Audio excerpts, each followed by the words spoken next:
Oke, assalamualaikum warahmatullahi wabarakatuh. Kita lagi di Sahid Raya Hotel and Convention Yogyakarta. Sedang bareng Pak Muksan Sandra ya. Kayaknya ada Sandranya harusnya Pak. Itu nama di Oh sosial beda ya. medianya. Pak Muksan. Beliau kasih prosi namanya. Kasih prosi dari Dispikpora ya. Atau apa Pak? Mas pendidikan. Oh, dinas pendidikan aja di Kerinci, Provinsi Jambi. Jadi kita lagi bincang-bincang nih karena beliau itu ikut terlibat dalam penetapan Formasi per kabupaten. formasi PPPK Ya. 2021 yang sudah diselenggarakan di kebetulan lokasinya di Jogja. Jadi kita mau tanya-tanya nih. Tentunya ini sesuatu hal yang baru ya, ketika ada sekolah swasta guru-gurunya itu diizinkan untuk ikut.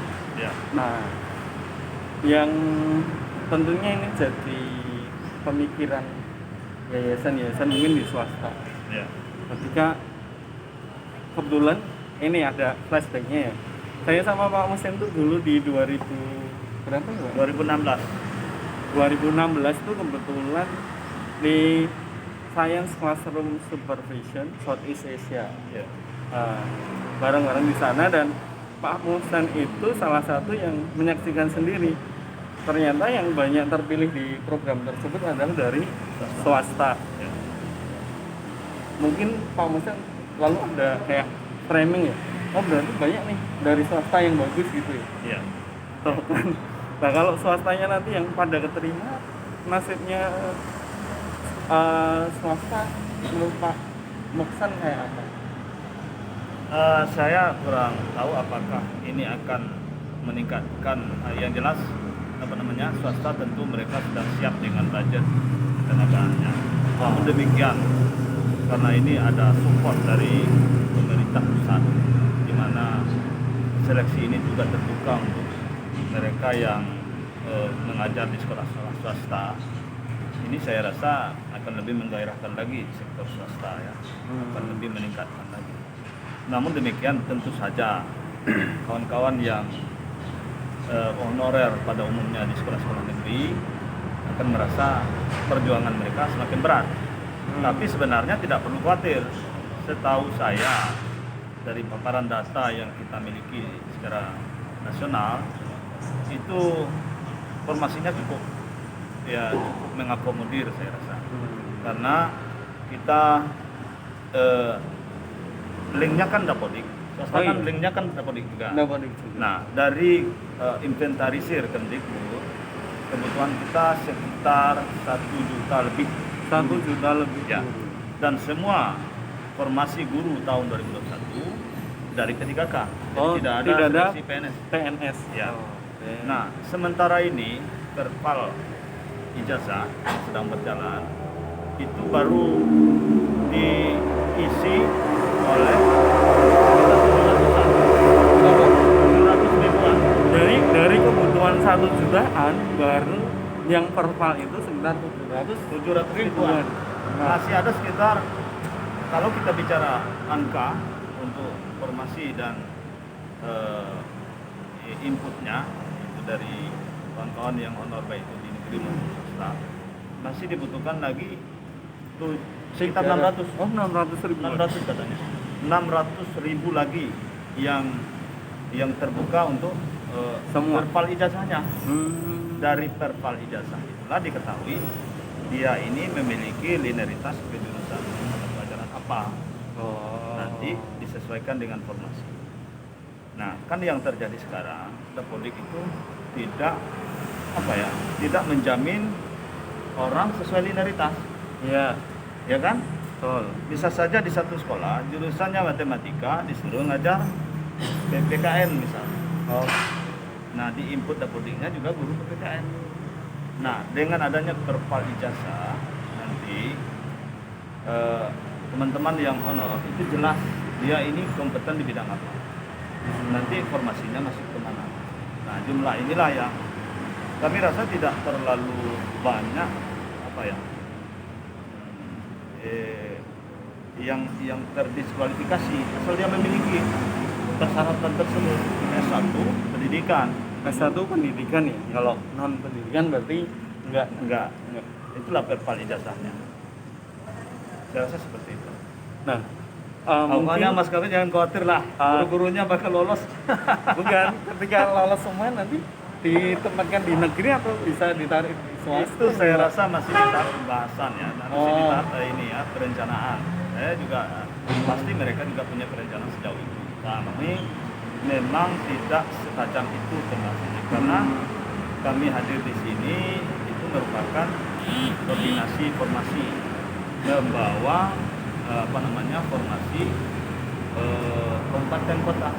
Oh, jadi pembahasannya walaupun mungkin ketika di slide penjelasan kemunculan awal PPBK itu kan memang untuk mengisi formasi di sekolah negeri. Iya.